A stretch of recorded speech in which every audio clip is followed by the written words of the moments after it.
Hello student, very good morning. आपका बहुत बहुत स्वागत है हमारी ऑनलाइन क्लासेस में। और जैसा कि आप जानते हैं, हम पढ़ रहे थे हमारी वितान बुक, और वितान में था हमारा पार्ट 2। और पार्ट 2 किसने लिखा? अनुपम मिश्र ने। हम पढ़ रहे थे राजस्थान के बारे में।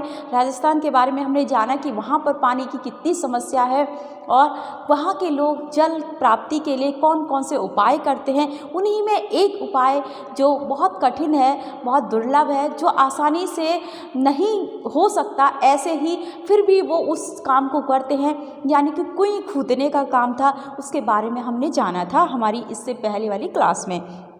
तो कुएं खोदना, किस तरह से कुएं किसे कहते हैं या फिर किस तरह से वो कुएं खोदी जाती है, इस बारे में मैंने आपको बताया था, राइट स्टूडेंट। तो इससे आगे हम देखते हैं कि क्या वो कुएं जो खोदने का हमारा काम चल रहा था, वो कुएं किस तरह से और खुदती है, क्योंकि पूरी तो खुदी नहीं थी, केवल हमने उसका सामान्य परिचय जाना था और ये जाना था कि राजस्थान में पानी किस तरह से प्राप्त होता है। उस रेगिस्तान में पूरे जो रेत होती है, वहाँ पर पानी किस तरह से इकट्ठा हो जाता है, जिसको कुएं के द्वारा प्राप्त किया जाता है। तो ठीक है, अब चलते हैं हमारे चैप्टर पर।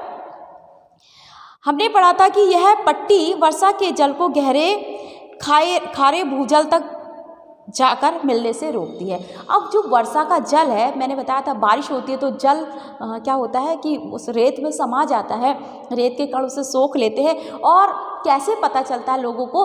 उसके नीचे खड़िया पट्टी चलती है, यानी कि खड़िया जो मिट्टी होती है उसकी लेयर लगी होती है रेत के नीचे, कुछ हाथ नीचे, ठीक है, ज़्यादा गहराई पर नहीं होती है, उस पर वो पानी रुक जाता है। और वो जो पट्टी है खड़िया पट्टी जो है, खड़िया मिट्टी की जो लेयर होती है, वो उस बारिश के पानी को नीचे जाने से रोकती है। उस लेयर से वो लेयर रोक लेती है ऊपर ही, और पानी नीचे नहीं जा पाता। अगर पानी नीचे चला जाए तो वो खारा हो जाएगा। ऐसी स्थिति में उस बड़े क्षेत्र में वर्षा पानी भूमि की रेतीली सतह और नीचे चल रही पथरीली मिट्टी के बीच अटककर नमी की तरफ फैल जाता है। अब नमी हो जाती है ना, नमी की तरह वो पानी फैल जाता है, वहीं पर अटक जाता है, क्योंकि वो नीचे रिस ही नहीं पा रहा जमीन के अंदर। तेज पड़ने वाली गर्मी में इस नमी की भाप बनकर उड़ जाने की आशंका उठ सकती है, पर ऐसे क्षेत्रों में प्रकृति की एक और अनोखी उदारता काम करती है। यहाँ तक हमने जाना था। अब देखते हैं, रेत के कण बहुत बारीक होते हैं। आप जानते हैं ना, आपने रेत छू के देखी, बिल्कुल बारीक बारीक कण होते हैं, तो बारीक होते हैं। वे अन्यत्र मिलने वाली मिट्टी के कणों की तरह एक दूसरे से चिपकते नहीं हैं। अब जैसे और जगह मिट्टी मिलती है तो मिट्टी के कण क्या होते हैं, आपस में चिपक जाते हैं। अगर आप गीला करेंगे मिट्टी को, पानी पड़ेगा, तो आपने देखा होगा वो हाथों पर भी चिपक जाएगी इस तरह से। तो मिट्टी के जो और जगह पर जो मिट्टी मिलती है, दोमट मिट्टी हो, काली मिट्टी हो, चिकनी मिट्टी हो, वो उसके कण आपस में चिपक जाते हैं, पर रेत के नहीं चिपकते। रेत के बहुत बारीक कण होते हैं, एक दूसरे से दूर रहते हैं। तो मिट्टी के कणों की तरह एक दूसरे से वे चिपकते नहीं है। जहाँ लगाव है वहाँ अलगाव भी होता है। जहाँ लगाव होता है ना, वहाँ अलगाव जरूर होता है। जैसे आपने अपने जीवन में भी देखा होगा, अपनी लाइफ में भी देखा होगा, जहाँ प्रेम होगा तो वहाँ पर परित्याग भी होता है, यानी कि प्रेम के बाद में लोग एक दूसरे से क्या हो जाता है, मन भर जाता है उनका, या फिर कुछ भी सही, किसी भी तरह का परिवार में भी हम एक दूसरे से अलगाव का जो व्यवहार करते हैं ना, वो लगाव की वजह से होता है। और जिन लोगों को हम जानते नहीं, वो भी तो इंसान है, उनसे हमें कोई शिकायत नहीं रहती, लेकिन घर में परिवार में हमें एक दूसरे से, माता पिता से, भाई बहनों से, सबसे आपस में शिकायतें होने लगती है। तो समझ गए, यहाँ पर देखो प्रकृति का एक नियम काम करता है कि जहाँ लगाव होता है वहाँ अलगाव जरूरी होता है, जरूर ही होता है, ठीक है। जिस मिट्टी के कण परस्पर चिपकते हैं वे अपनी जगह भी छोड़ते हैं। क्यों? क्योंकि प्रकृति ने यही बताया हमको कि जिस मिट्टी के कण आपस में चिपकेंगे वो परस्पर जगह छोड़ देंगे।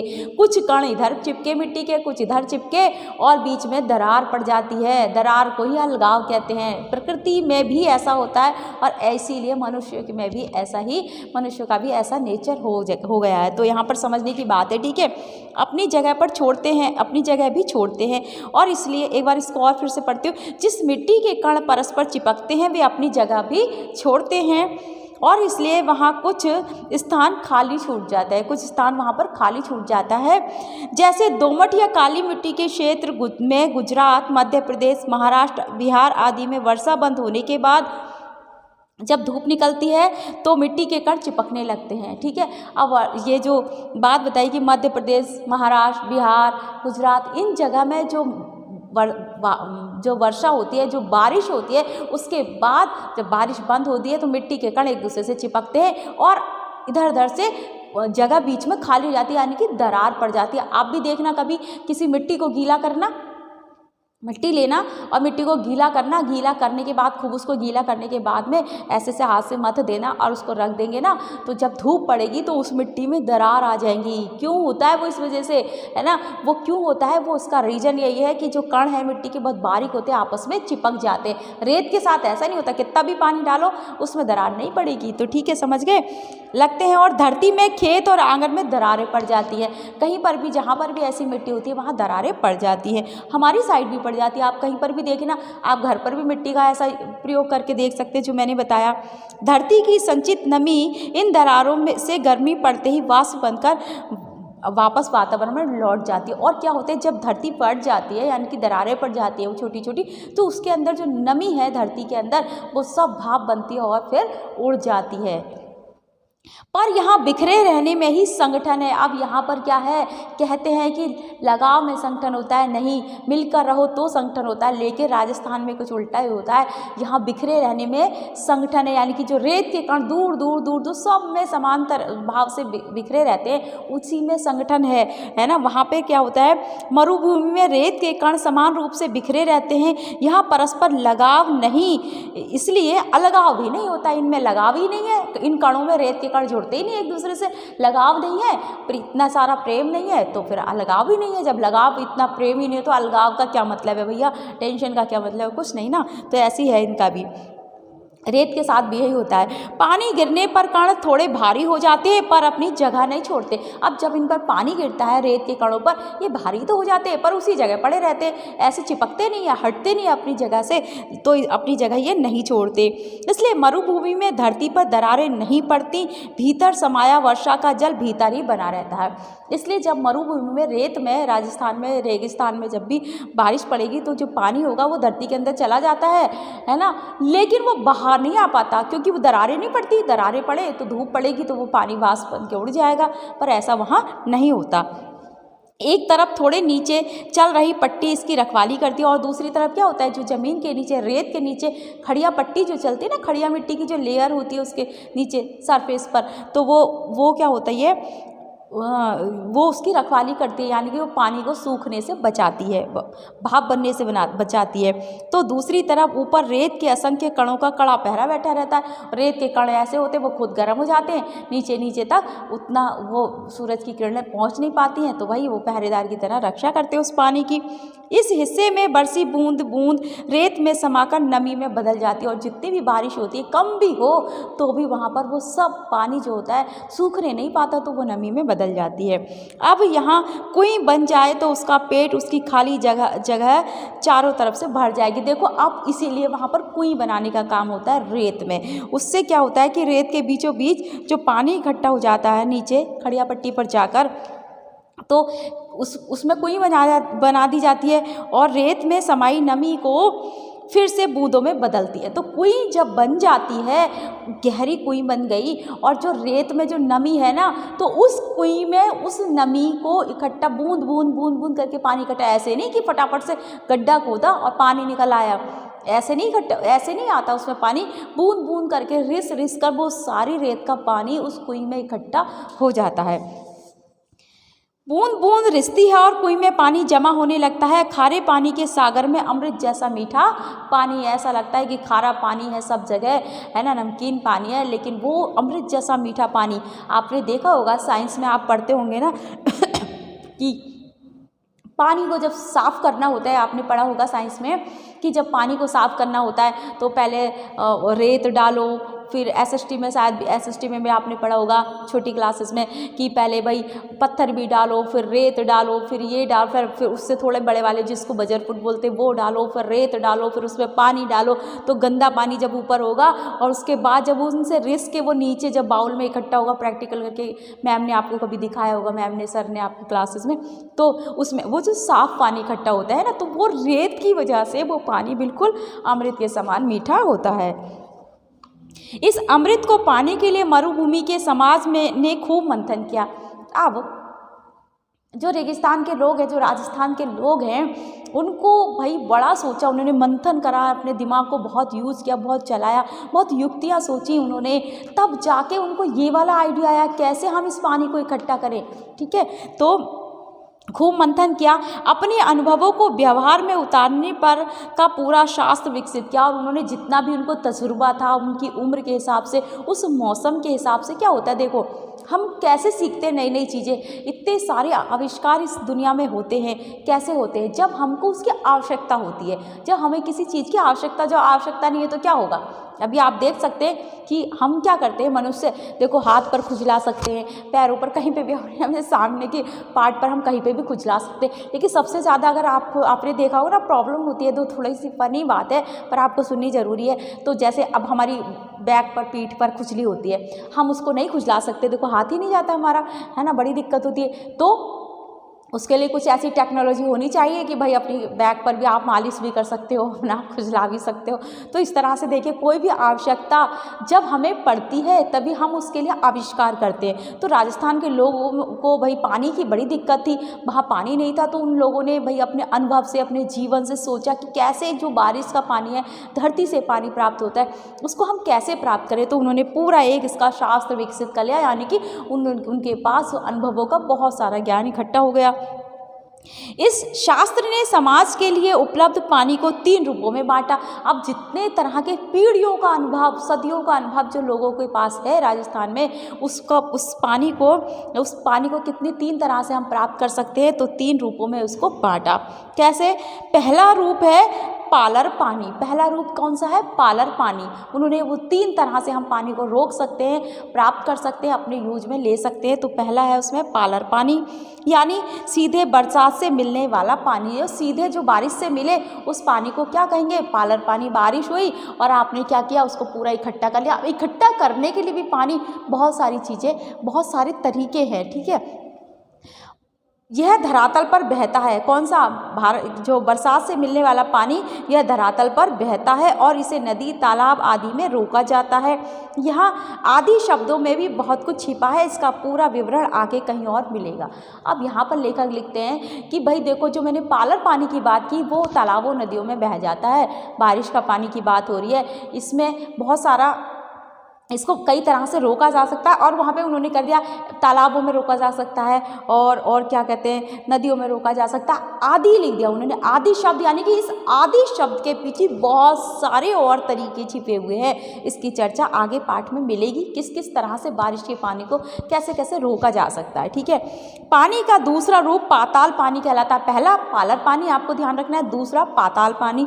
पाताल पानी कहलाता है यह वही भूजल है जो कुओं से निकला जाता है। वो पाताल पानी किसको कहेंगे? जो आपने जमीन खोदी, आप कहीं पर भी जमीन खोद लीजिए हमारे एरिया में, और जब खोदेंगे एक स्टेज पर जाकर आपको 60 फुट पे, 70 फीट पे, कितने भी फीट पर पानी मिल जाएगा। जो पानी मिलेगा वो सूखेगा नहीं, वो ऐसे ही रहेगा हमेशा। तो वो पानी जो है वो पाताल पानी, यानी कि जो जमीन का पानी होता है उसको कहते हैं पाताल पानी, वो मिल जाएगा आपको।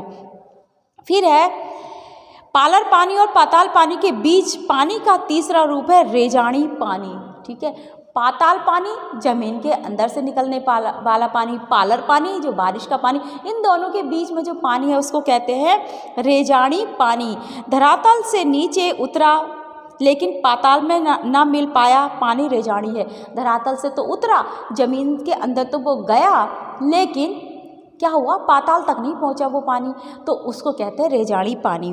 वर्षा की मात्रा नापने के में भी इंच या सेंटीमीटर नहीं बल्कि रेजा शब्द का प्रयोग होता है। अब वर्षा को नापने के लिए राजस्थान में इंच या सेंटीमीटर नहीं, हम कहते हैं 2 सेंटीमीटर वर्षा हो गई, 4 हो गई, 8 हो गई, है ना, 1 इंच वर्षा, 2 इंच वर्षा, ऐसे नहीं नापते। वो एक कैसे नापते हैं, वो धरातल, इसकी रेजा शब्द का प्रयोग करते हैं। ध्यान रखना, वहाँ पर रेजा शब्द का प्रयोग होता है, 1 रेजा, 2 रेजा, इस तरह। बहुत कम बारिश होती है तो रेजा शब्द का उपयोग होता है। और रेजा का माप धरातल पर हुई वर्षा को नहीं, धरातल में समाई वर्षा को मापता है। अब हमारे यहाँ पर क्या होता है, वर्षा इतनी अधिक होती है तो पानी जो इकट्ठा हो गया, अरे बाप रे इतना पानी इकट्ठा होगा, उस पानी को नाप लेते, इतने इंच वर्षा हो गई, इतने सेंटीमीटर वर्षा हो गई। ठीक है, वहाँ पर ऐसा होता ही नहीं, वहाँ तो पानी भरेगा ही नहीं भाई, रेतीली ज़मीन, इतना पानी, धरती प्यासी होती है, उतनी सूखी हुई होती है, रेत में तो सारा पानी समा जाता है। तो धरती के अंदर नापते हैं वो लोग, उसको रेजा कहते हैं कि कितने अंदर पानी समाया है। मरुभूमि में पानी इतना गिरे कि 5 अंगुल भीतर समा जाए तो उस दिन की वर्षा को 5 अंगुल रेजा कहेंगे। अब इतना पानी बरसे राजस्थान में मरुभूमि में कि 5 अंगुल भीतर चला जाए, है ना, कितना हो जाए 5 अंगुल, है ना, 5 अंगुल। अब 1 अंगुल 5 अंगुल आप सोच रहे हैं आप, हो सकता है ना 1 अंगुल से इतनी माप हुई तो उसे 5 अंगुल नीचे अगर चला जाए तो कहते हैं 5 अंगुल बारिश हुई। इतनी नीचे तक गीला है, बस उससे नीचे नहीं है। अब वो किसी स्टिक को डालते होंगे, अंदर होगा उनके पास कुछ ऐसा, तो उससे देख लेते होंगे कि भाई कितनी नीचे पानी है, कितनी नीचे ये गीली गीली हो रही है हमारी स्टिक, तो भाई वहाँ से उनको पता चल जाता होगा इस तरह से। रेजाड़ी पानी खड़िया पट्टी के कारण पाताली पानी से अलग बना रहता है। और रेजाड़ी पानी खड़िया पट्टी की वजह से ना, जो नीचे वही पानी वो खड़िया पट्टी जो होती है वो जो बारिश का पानी होता है उसको नीचे जाने से रोक लेती है। ऐसी पट्टी के अभाव में रेजाड़ी पानी धीरे धीरे नीचे जाकर पाताली पानी में मिलकर अपना विशिष्ट रूप खो देता है। यदि किसी जगह भूजल पाताली पानी खारा है तो रेजाड़ी पानी भी उसमें मिलकर खारा हो जाता है। अब जब नीचे भूजल का पानी यानी ज़मीन के नीचे जो पानी है वो खारा अगर होगा तो जो पाताल पानी है ना जो पानी है वो भी खारा हो जाएगा। कौन सा पानी? जो वर्षा का पानी है तो वो भी खारा हो जाएगा और उस पाताल पानी के साथ मिलकर। इस विशिष्ट रेजाड़ी पानी को समेट सकने वाली कुई बनाना सचमुच एक विशिष्ट कला है। अब आते हैं उस बात पर, कहाँ पर कुई खुद रही थी ना, कुई, उस कुई का विवरण है। पहले पानी की बता दिया, पानी के बारे में कि किस तरह से 3 तरह के पानी प्राप्त होते हैं राजस्थान में। तो अगर जो रेजाड़ी पानी है वो उसमें मिल जाएगा नीचे पाताल पानी में तो वो भी खारा हो जाएगा क्योंकि वहाँ खारा पानी है। तो इस तरह से तो वो पानी को प्राप्त करते हैं। कौन से पानी को हम प्राप्त करते हैं कुई से? राजस्थान के लोग कौन से पानी को प्राप्त करते हैं? वो है रेजाड़ी पानी। इस विशिष्ट रेजाड़ी पानी को समेट सकने वाली कुई बनाना सचमुच एक विशिष्ट कला है। एक विशिष्ट कला है, ऐसे नहीं आप ज़मीन खोदो और पानी निकल आए सिंपल से। कुआं खोदना आसान होता है, कुई खोदना वो भी राजस्थान में बहुत मुश्किल है। 4-5 हाथ के व्यास की कुई को 30 से 60-65 हाथ की गहराई तक उतारने वाले चेजारो कुशलता और सावधानी की पूरी ऊंचाई नापते हैं। जो चेजारो है जो उसके एक्सपर्ट है कुई खोदने के, वो लोग जिनके पास ये अनुभव है, तजुर्बा है, कुशलता है, वो लोग कुई जब खोदते हैं ना तो समझ लो अपने इतनी सावधानी से खोजते हैं कि जितनी वो कर सकते, जितनी सावधानी से हम, सावधानी की ऊंचाई से मतलब क्या है कि पूरी सावधानी, जरा सी चूक, अपने दिल को, दिमाग को बिल्कुल सचेत रखते हैं, वो सावधान रखते हैं। अगर उनसे जरा सी चूक हो जाए तो उनकी जान बचेगी नहीं। कोई में ऐसी मिट्टी होती है क्योंकि बहुत कम जगह होती है तो वो वहीं पर उनकी डेथ हो सकती है, उनकी मृत्यु हो सकती है। इसलिए ये सावधानी की ऊंचाइयों को पूरी ऊंचाई मापते हैं। से मतलब यही है कि पूरी की पूरी सावधानी वो रखते हैं जितनी उनको रखनी चाहिए। हर किसी के काम नहीं है, उनके पास तजुर्बा भी है, अनुभव, ठीक है। चेजो यानी चिनाई का श्रेष्ठतम काम कुई का प्राण है। अब चेजो, अब वो जो चिनाई, उसमें कुई खोदने के बाद पहले मिट्टी खोदी फिर उसमें चिनाई करना है ना, चिनाई भी तो उसमें करनी पड़ेगी। अब वो चिनाई का काम तो और भी मुश्किल है और वो तो कुई का प्राण है क्योंकि मिट्टी अगर आपने खोद भी दी किसी तरह से तो फिर क्या होगा, वो मिट्टी तो जब उसमें पानी रिसेगा ना इधर उधर से, सारी रेत का पानी उसमें इकट्ठा होगा बूंद बूंद करके, तो वो तो गीली हो जाएगी। तो मिट्टी से कोई वैसी बट जाएगी, भर जाएगी, है ना, तो वहाँ पानी नहीं मिलेगा। अब उसमें क्या होता है, चिनाई करनी पड़ती है। फिर इसमें थोड़ी सी चूक चेजारों के प्राण ले सकती है। हर दिन थोड़ी थोड़ी खुदाई होती है, डोल से मलबा निकाला जाता है। हर दिन थोड़ी खुदाई वो करते हैं और डोल से मलबा निकालते हैं। डोल मैंने बताया ना कि एक बाल्टी, किसी डब्बे में या बाल्टी में रस्सी बांध के उसको नीचे निकालो, उसी में वो खोद के मिट्टी भरते रहे और ऊपर जो लोग रहते वो उसको खींचते जाएंगे, ठीक है, इस तरह से। और फिर आगे की खुदाई रोक कर अब तक हो चुके काम की चिनाई की जाती है ताकि मिट्टी धसे नहीं, है ना। अब भसके और धसे नहीं का क्या मतलब है बताती हूँ मैं आपको। मिट्टी ऐसे गिर जाती है ना अंदर, धसक जाती है ना पूरी मिट्टी। आप गड्ढा खोदेंगे तो ऊपर की साइड की मिट्टी उसमें फिर से गिर जाएगी। अब वो धीरे धीरे खोदते रहते हैं और फिर धीरे धीरे चिनाई करते रहते हैं, आगे जाते रहते हैं, चिनाई करते रहते हैं, नीचे उतरते रहते हैं, चिनाई करते रहते हैं। एक साथ चिनाई नहीं होती कि पहले पूरा खोद लो उसके बाद भाई चिनाई करेंगे, ऐसा नहीं करते वो लोग। क्या करते हैं, कि डोल से मलबा निकाला जाता है, फिर आगे की खुदाई रोककर अब तक हो चुके काम की चिनाई की जाती है। पहले वो जैसे उन्होंने थोड़ा सा गड्ढा खोदा और उसके बाद उसकी चिनाई कर देते हैं, फिर और गड्ढा खोदते हैं, फिर उतनी चीज़ की चिनाई, वरना वो इधर उधर से जो मिट्टी है वो धसक के सब गिर जाएगी। 20-25 हाथ की गहराई तक जाते जाते गर्मी बढ़ती जाती है। आप जितना नीचे ज़मीन में वो खोदते जाएंगे उतनी गर्मी बढ़ती जाएगी और हवा भी कम होने लगती है। तब ऊपर से मिट्टी भर भर कर रेत नीचे तेज़ी से फेंकी जाती है। अब क्या करते हैं लोग जो ऊपर खड़े रहते हैं वो तेज़ी से रेत उठाएंगे, भर भर के उसके ऊपर फेंकते, तभी तो वो अपने हेलमेट जैसा कुछ वो परात वो या पीतल का जस्ते का किसी भी उसका चीज़ का वो पहने रहते हैं ना, ताकि उनके सर पे चोट ना लगे। इतनी तेज़ इतने लोग रेत फेंकेंगे, क्योंकि अंदर नीचे हवा जाती नहीं है, इतनी गर्मी हो जाती है, तो भाई उसके प्राण तो वैसे निकल जाएंगे। जो भी खोद रहा है बेचारा एक ही बंदा होता है वहाँ पे, तो इसलिए वो लोग क्या करते हैं रेत को तेज़ी से फेंकते हैं, जिससे कि उसकी वजह से हवा लगे, है ना। हवा का महत्व आपने तब देखा होगा जब गर्मियाँ पड़ती हैं। तो गर्मी जब पड़ती है ना, तो हमें कहीं विंडो के पास कहीं खड़े हो जाओ, थोड़ा सा भी झोंका लगे या कोई चल के आया या किसी ने ऐसे भी किया, तो हमको हवा की फीलिंग आएगी।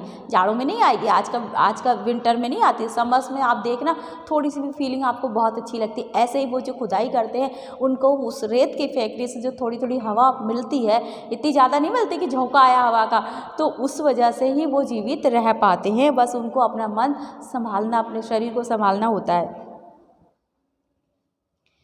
मरुभूमि में जो हवा रेत के विशाल टीलों तक को यहाँ से वहाँ उड़ा ले जाती है, वही हवा यहाँ की कुएं की गहराई में मुट्ठी रेत से उड़ने लगती है ना। तो एक मुट्ठी रेत से यहाँ पर जिस तरह देखो मरुभूमि में इतनी हवा चलती है, तेज़ हवा चलती है, और रेत को एक स्थान से उठा के दूसरे स्थान पर रेत के टीले बन जाते हैं, पहाड़ बन जाते हैं, ऐसे होती है। अब यहीं पर वो मुट्ठी भर भर के ऐसे करके जो रेत फेंकते हैं, बस उससे जो हवा की फीलिंग आती है वही उसी से वो चिजारों खुदाई करते हैं। और पसीने से नहा रहे चेलबाजी को राहत दे दी जाती है। जो चेलबाजी खुदाई कर रहे होते हैं तो उनको बस उसी से राहत मिलती है, उससे राहत दे दी जाती है। कुछ जगहों पर कुएं बनाने का यह कठिन काम और भी कठिन हो जाता है, और कुछ ऐसी जगह हैं जहाँ पर ये कुएं बनाने का काम और भी कठिन हो जाता है। तब किसी जगह ईंट की चिनाई से मिट्टी को रोकना संभव नहीं हो पाता, तब कुएं को रस्से से बांधा जाता है। तो कई जगह ऐसा हो जाता है कि जो ईंट से चिनाई की जा रही होती है, कि थोड़ा खोदा फिर चिनाई की, तो वहाँ पर फिर रस्से से उसको बांधा जाता है, पूरी कुएं को रस्से से बांधा जाता है, वरना वहाँ पर चिनाई नहीं हो सकती। और चिनाई अगर करेंगे तो ईंटें ही गिर जाएंगी, क्योंकि कई जगह मिट्टी ऐसी होती है, अंदर रेत ऐसा होता है। रेत में आप खोद के देखना गड्ढा, वो तो रेत ही रेत भर जाएगी, फिर से खोद नहीं पाएंगे आप रेत में गड्ढा। एक बार मिट्टी में खोद लेंगे आप, है ना, रेत में नहीं खोद पाएंगे। और वहाँ की मिट्टी तो ऐसी है, रेत में ही तो खोदते हैं वो।